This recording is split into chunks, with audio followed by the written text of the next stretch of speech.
I actually want to start first with like big money moves, not transfers specifically, big money But yeah, moves, moves. Yeah, yeah, yeah. because we're seeing PSG, for instance. I think PSG kind of took like it caught my eye because I'm looking at PSG and I'm looking at the current squad and the players they're bringing in. I'm like, oh, they're trying to dominate this season. Like, whatever happens.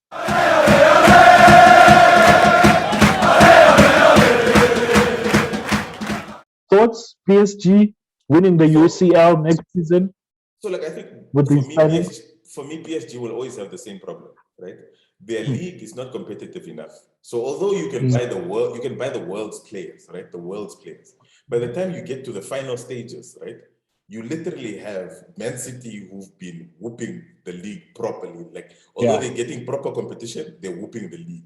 In the Spanish league, Hmm. there's proper competition. So you know that the guys Hmm. that you're going to get up against in the further in those stages, essentially, right, have had a lot more proper tests along the Mm, way when they go and get them. true. So for me, I think around PSG, it's never really about who they have until such a time that they Mm, can get consistently challenged in their leagues, etc., and not necessarily coast through some games. I swear, sometimes you have the feeling that PSG gets into some league games knowing that come hell or high waters, they will win the game. 100%. Do you know They what I mean? and yeah, I think So, I think one of PSG's biggest issues is that they're trying to follow the Man City model in terms of like buying up big stars, but Real Madrid, the yeah, context, yeah, they're trying to build the Galacticos in Paris and stuff, and I mean like the context is also so important, right? 100%. Um, because especially because it's I think it's a great thing you mentioned the leagues. The leagues are so important in actually refining Sharpening the tools, 100%. exactly. You have to and you know I think for a while I do understand why they got some of the players they got. For instance, in the goalkeeping position, 100%. Yeah, yeah, yeah. interesting to note. PSG currently have 9 goalkeepers, like 9. It makes no sense, but they have 9 Nine. goalkeepers. 9. I don't know if they're in the intermediate squad or they're part of the squad and the reserves and stuff, but they've got What? 9 goalkeepers. It's the weirdest. I saw it on BR Football, and it's like they've got 9 goalkeepers. But anyway, so I think Kilo Navas wasn't bad for PSG. It's just that Donnarumma is better. Just like Yeah, no, from 100%. any point, right? Donnarumma is way better. No, And absolutely. they also got Achraf Hakimi. He's kind of like a traveler. He's been at Real Madrid, Bayern, Inter. Now he's obviously PSG. He's definitely gonna show up from a fullback position. I don't want to call him a right back because he's usually further But up and stuff. but isn't he like? To be fair, he feels like pretty much like I don't know if you remember how we used to use John O'Shea, like where you have squad players. Like it's not really the player that you bring in as a world Hmm. beater. Isn't he more So the like we're trying to bulk out our squad and that's why we're getting him in? I don't really see I think he's a starter. Hey, like he's really. he's he's a he's a starter, like for sure. Especially that PSG defense, because what Mm, PSG's biggest Achilles heels last season was their was the defense. defense, No, and 100%. it's a I know it's an odd thing to say considering who they have in defense. They've got Marquinhos, but Marquinhos also has played sometimes in central defensive midfielder. They've Yeah. got they've got Kimpembe. Oh my goodness, yeah, I understand why they got Ramos also. And then on the wings, they haven't really been that strong. But I So think they all, where they always used to like I guess succeed is they always used to have really strong leadership in the deck with who's the guy that's yeah. at Chelsea right now? Silva, Thiago Silva. Silva, yeah, Thiago Silva. Uh-huh. Yeah, yeah, yeah. Yeah. They always used to have that strong leader, right? And I feel like Marquinhos was forced to step into that role, although he's doing a really good job. He was forced to step into Mm. that role, whereas Sergio Ramos will more naturally take over that leadership role and trying to rally the troops. And I think that's why they got him. 100%. But like for me, like I think Ramos is past his expiry date, if I have to be very honest. Yeah. But like Like, more how from a old is he leadership now? perspective, maybe. Yeah, I mean, it's like 35, and I saw a video. I saw a video of him like running across like a hill and stuff. I'm like, bro, you don't have to prove to us that you're like, you're not old. It's 35 We're the years wrong. old. Yeah, like my team, like, and the thing is, it's like Sergio Ramos is a legend, right? Like he's a legend in Real Madrid, he's a legend in football. He has literally won everything you can win in football from a team perspective. He owes nobody for nothing. him, yeah, so for him to go to PSG, I almost find it as sharp. He's going to a team that might benefit from his leadership, especially in the later stages of a UEFA Champions League. Ramos has won like it so many times, right? But I think also he's also going to League R, which is not as physical as La Liga or a Premier League or a Serie A. So for him, it's almost like, bruh, if you finish the season sharp, like you finished it in a team, in a league that doesn't have like players that want to dominate you on the ball. It's not really competitive like that. Yeah, like, I mean, PSG has won it back to back to back to back. Like, they've run it back so many times. It's almost like, all right, guys. Like, that's why a lot of people actually didn't know that PSG didn't win League R last season. They were like, oh, who won? Because even the guys that we Most know... people are just assuming that they would have. Dog, like, even the guys that we know that might challenge them, like Lyon or Marseille or whatever, they went up there. But now you see, here's the thing. That's like us saying the league is not that competitive. Now, if the league is already not that competitive and you're struggling to win it against 4 really good teams, like relatively good teams, like, because to be fair, like, I rate like Lyon and those guys on the level of Leicester. Maybe. Yeah, they definitely did. But the team that actually won it, if I'm correct, is Lille, right? It's Leo. Lost Lille. Yeah. So what made them great, I think, is their recruitment, right? In terms of the type of players they put in there, and those are very homegrown France players, and that's very good quality. But even they also they challenge sporadically, right? Yeah, absolutely. And you almost always it's always a foregone conclusion, even at the beginning of the season. Even if PSG didn't win it in the previous season, that PSG will probably win it again. Because they it will be fairly quick for them to get back up onto the pedestal. I totally get exactly. It. But then it's even easy to explain why they didn't win. Actually, they were focusing on the UCL. Like most of the players were focused on the UCL. So yeah, I get that. But they did also sign Van Helden, if I'm not mistaken. And I think he's a pretty solid signing. I think he's going to be everything that they were hoping that. Who's the guy, Herrera? I think he's going to be everything that they were hoping Herrera was going to be for them. I think true. I agree with that. That was a topsy-turvy type of transfer. Hey, like absolutely. At one point he was going to Barcelona, and then on the last minute, Fabrizio Romano is like, "It's not here we go." He's moving to PSG. And we're like, bruh, is this man not on a plane heading to Barcelona to get his medical done and stuff? But think about that quickly. Given the same exact choice that we talked about now, going to Barcelona, who just got Memphis, who just got Sergio, who are busy with the rebuild, and you know that they have that caliber, or going to a PSG, the decision for me, at least from a Wijnaldum perspective, he doesn't have any alliances to a French national team or French nationalities. Why would he go there? Why wouldn't he go to Barcelona, where at least you're building for something bigger? Same reasoning for Neymar for me, to be honest with you. Same reasoning with Neymar. It's money. But you see, Neymar is of that caliber that you understand the money motivation. Van Helden is like, he looks like a football purist. He looks like he's actually through and through about the football. I would have thought that he would have went, especially isn't the coach of Barcelona also the former coach of Netherlands, Ronald Koeman? He's Dutch, So you would assume. I feel like that's why I'm putting towards the money. Maybe it was because of Koeman that he was like, I don't know.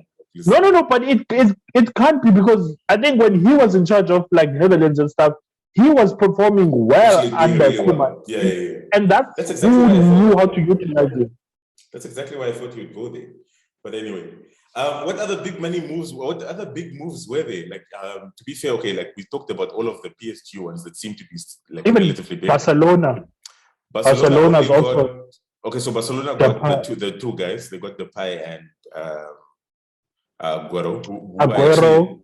I think those were proper moves because that is like proper support system for Messi. And I think they're trying to build a proper front three again. I think they're trying to build a proper front three again. But what does that mean for Griezmann? He's leaving. Hey, I think, and I don't even think he's leaving because he's like he won't fit there.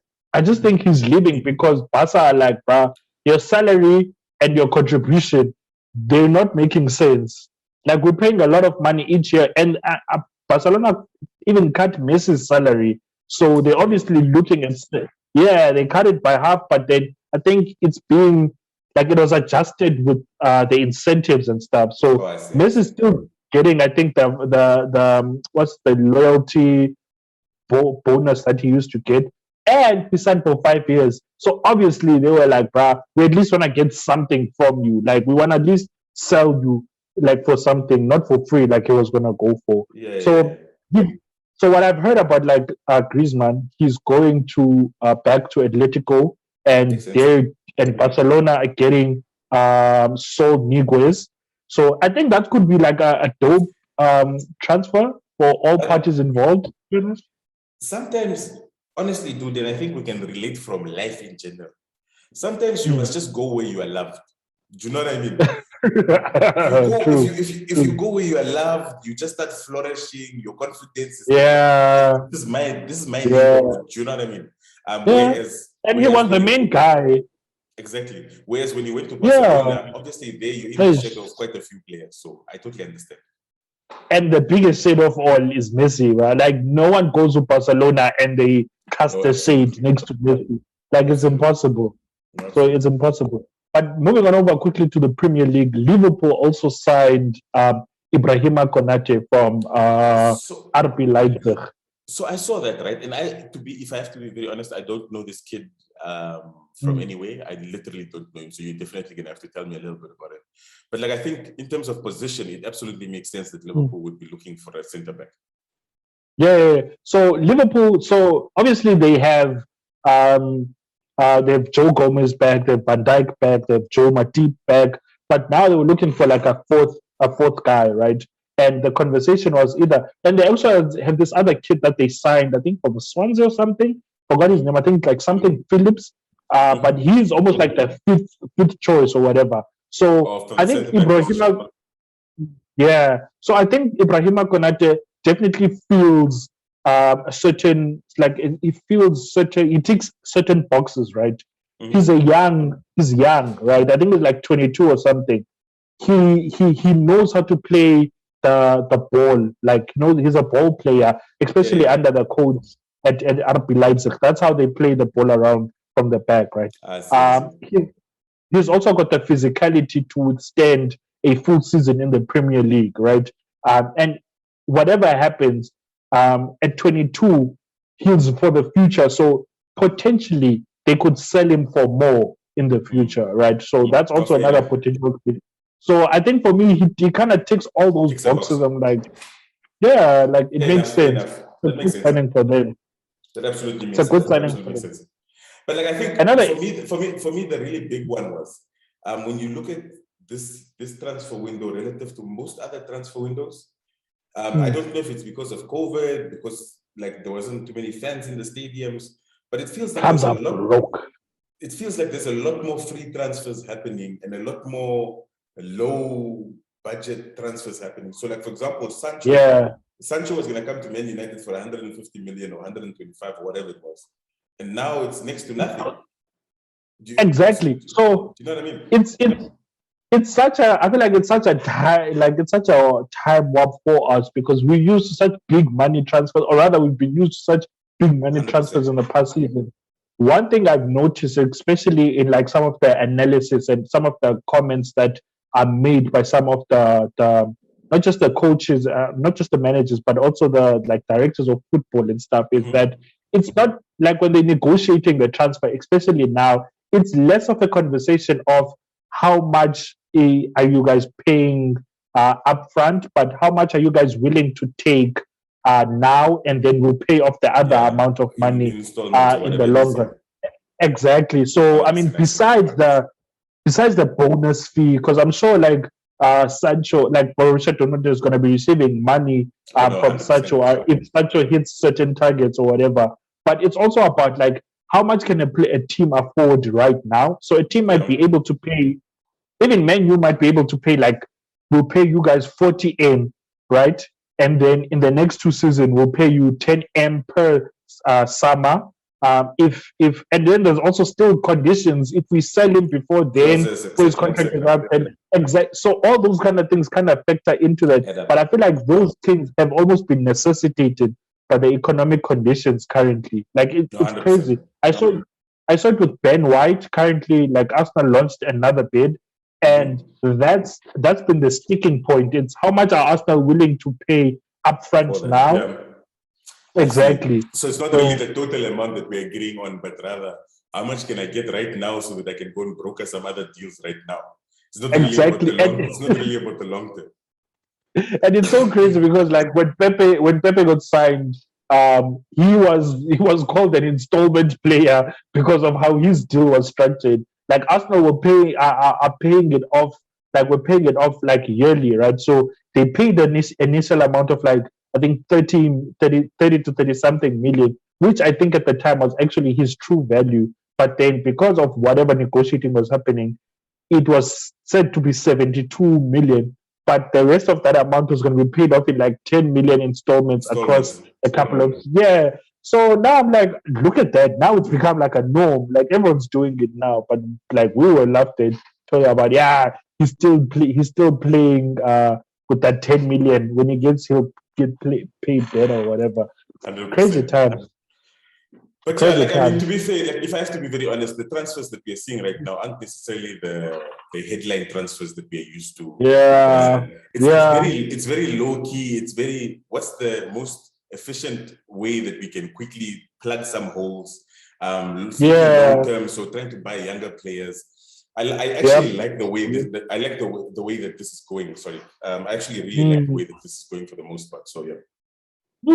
Same for me. Like I look at, you know what, man? I know Man U paid. I'm sorry to bring back like the Sancho conversation. I know Man U paid a certain amount for Sancho, né? But looking at the value of England players and how their value goes up, né? And looking at Sancho's age, I'm almost like, damn it. If for some reason Man United sell Sancho to Real Madrid, for some reason, he could be worth a whole lot more money, and Man United could recoup the money they're making because he's a young player. Quite a lot. Exactly. So I'm like, the investment in the young players could almost bear fruit in the future. It just seems a bit like it's crazy amounts right now, especially for like one individual player. But Neymar kind of got us used to hearing all these wildest amounts. 100%. Like, I think it's crazy time. One club though that's also like surprising me right now is AC Milan, because I feel like they're also rebuilding, but it's like it's a weird rebuild. Because they're signing old players. They just Giroud is going there to do a medical, and I'm like, hey, how old is Giroud? Isn't like Giroud like okay, but let's not do that. Let's not do that to Giroud. No. I get it. I think you and I both know that Giroud has something to offer quite 100% teams. He is very disrespected. You know, he's one of the most disrespected strikers in football. And when you look at his numbers, when I remember I was telling someone back, I'm like, Giroud's like a few goals away from breaking France's all-time goal scoring record. It's true. Yeah. I was like, do you understand that this guy is a baller? But I think for me, it's why I'm saying it's weird is because I'm looking at age, and we just spoke about age right now, and we're saying, look, Sancho, great signing for his age and what he's going to bring and potential value. And I'm looking at AC Milan. I'm like, AC Milan have got Ibrahimovic and Giroud who are above 30. But we also know that the Italian league is not played at the pace that the Premier League is played. It's not played at the pace that certain other leagues are played. Do you know what I mean? That's why you find like players like Smalling are going to shine in that league. Do you know what I mean? Where the game is right here in front of you, you can literally see the game. Whereas the English game is very much, let's try and get in behind. Let's get the defenders to turn. That's exactly. It's also end to end. Yeah, you're right. I do agree with you. I think that's why also a lot of players that like to take on a team like another player in that league, they kind of sign. When I look at like a player like Lorenzo Insigne, he likes to take on the player in front of him, and that's why he's sort of like blossomed in that league. Even that entire team for Napoli, having Lozano, they like to take on players. So they're shining in that league because, as you said, it's played right in front of the league generally. Like, yeah. Lozano is a pace merchant, my friend. If you're looking for somebody who can do this thing, close control on the ball, oh my word. That man is here. Absolutely filthy. Here and gone. And it's just like this. It's just like a small yeah. Yeah, no. I really enjoy how he plays. But yeah, man, I think that's like, I don't remember any other like big transfers, as you said. Like, there's not. I'm even looking down the list now. There's really not that many high-profile players. But like I think some signings that are obviously hot and being talked about that haven't gone through yet. Varane coming to Man United, I absolutely welcome that. Yeah. Obviously, you know what my stance is on Man United and where. 100%. So for me, that's absolutely amazing. So I'm happy for Liverpool getting the player that they wanted. Tomori, Fakayo Tomori, whatever his name is. He also got like a good move after a really good season, holding Chelsea down. I think he actually really did really well. When Chelsea had all those injuries, etc., he definitely held them down. And I think he got a move to the Italian league also. So that's really cool. But once again, AC Milan actually. But once again, are we really going to be talking about the transfer window and we're going to be talking about Tomori to AC Milan? Do you know what I mean? Like, yeah, it feels like it's one of those transfer windows.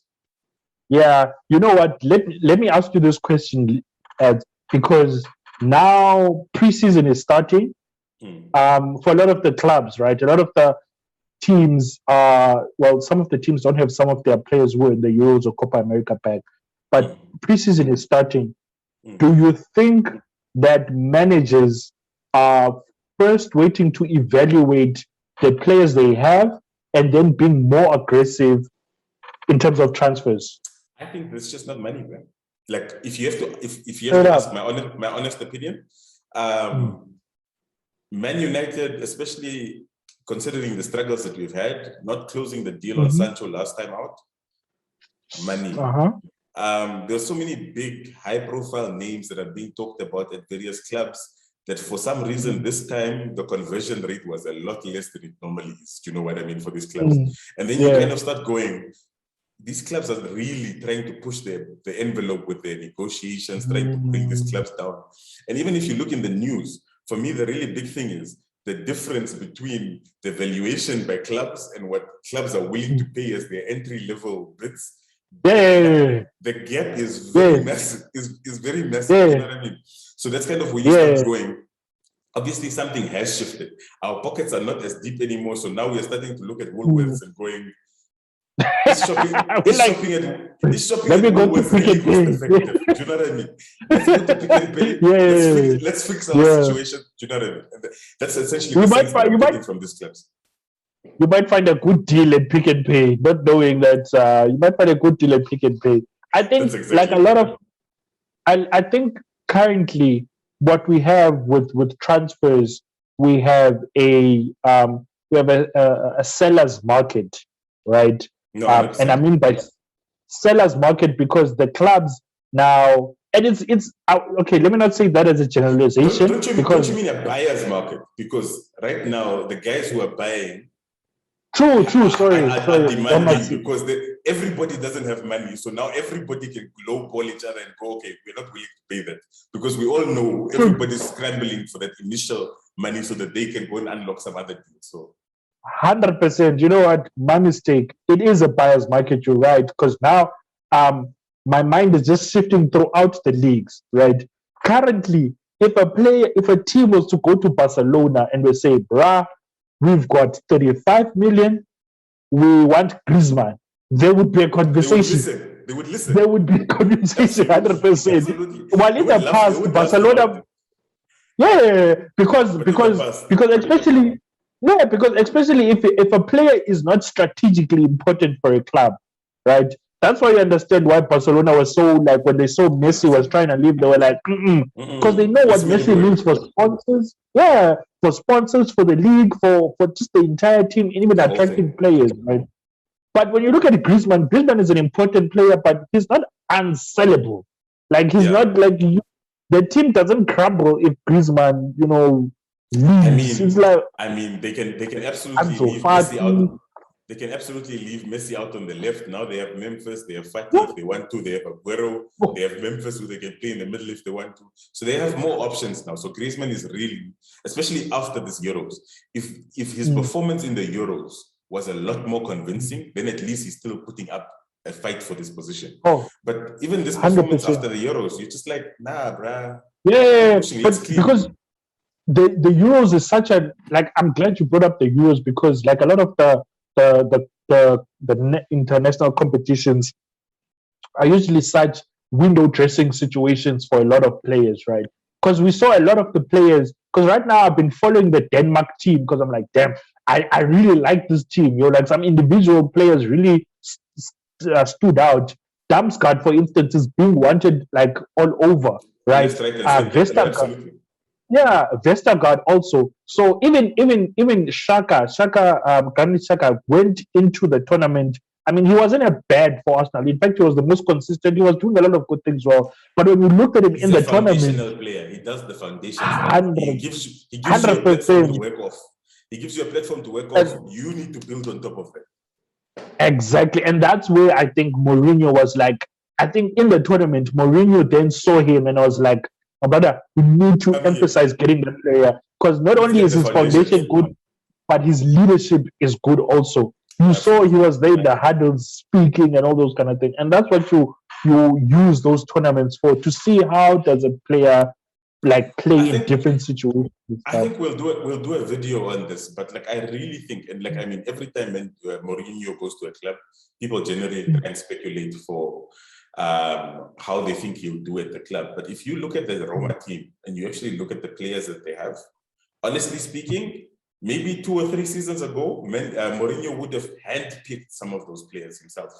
So I really think that he has a team there that he's like slowly but surely, not necessarily the best, exactly what he managed to do when he was not at when he was at Porto, exactly the same that he managed to do when he went to Inter, etc., etc. Not the best team, but like he'll manage to craft things.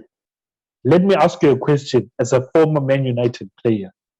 Coach. I mean, no. As a Man United fan to a former Man United coach, do you think Mourinho has been disrespected these last few years? Dude, you don't know how it pains my soul, right? When people are talking reckless about Mourinho. Do you know? Really? Does not matter, right? What you guys want to say about Jose Mourinho. Facts are facts. Jose Mourinho is one of the best coaches in the world. 100%. Even in teams where he was being disrespected and humiliated, there were games where he managed to set the team up so correctly that the opposition coach, even though they were outright favorites, had no chance. Like literally the team, it was just so well oiled. And sometimes you just know when a Jose Mourinho song is on, the team is on song.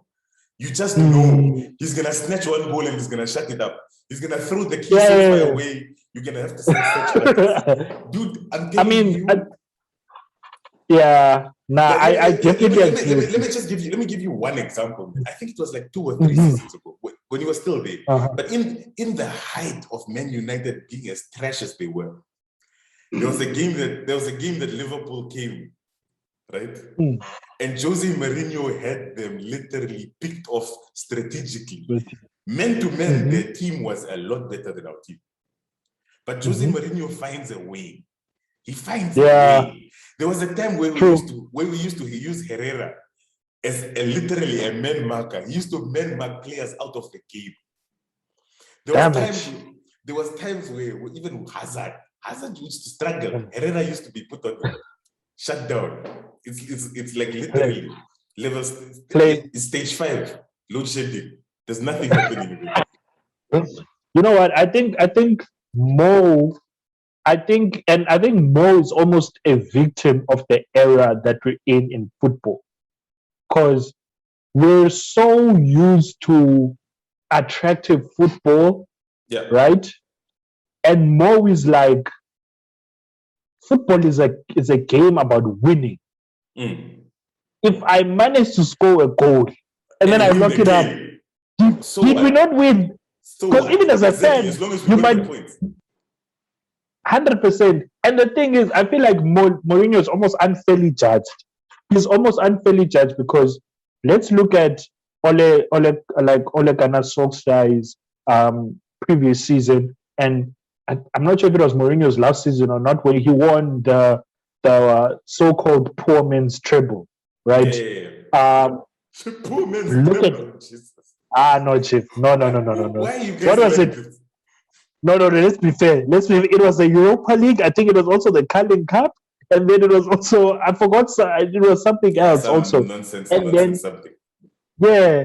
And then after that, people were like, this is a poor man's treble. Mourinho, as fans, obviously, like as rival fans, we stoked that fire because, yes. But he won something.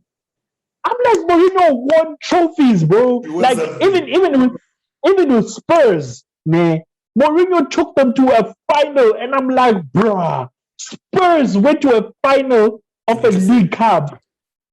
Everybody said Mourinho was crazy when he said his greatest achievement with Man United was ending second at one season. Yeah. Everybody said he was crazy. This is the same guy. This is the same guy that was running along the touchline with Luke Shaw telling him how to defend. Hey, guys. People forget also that before Luke Shaw was Roberto Carlos, he was Burger King Shaw. So hey, we forget that. Can I also just quickly say another reason I need to see a lot more Africans giving this man respect? He won a Champions League with who? Big boy Benny McCarthy. No, forget Big boy Benny McCarthy. All the way back, He won. Let me just really contextualize this. Let me contextualize this. He won a Champions League. Yeah. Benny McCarthy. No, but also don't say. Who signed the PKZ? But also don't say like Benny McCarthy was a slouch. Like he was a baller, even in European terms. Brother, like he was a striker. There's never a day in this world I will disrespect Benny because we know what he's done. We know the destruction he's caused. What I'm saying is, show Benny was in that team. Another coach who will take, come on, no man, and like a bunch of and then you know what? Then he won it. Hey man, firstly, I'm just thinking back. I'm just thinking, Mourinho has been really good to African strikers. First, it was Benny McCarthy. Then it was Drogba. And to two, I'm like, this man.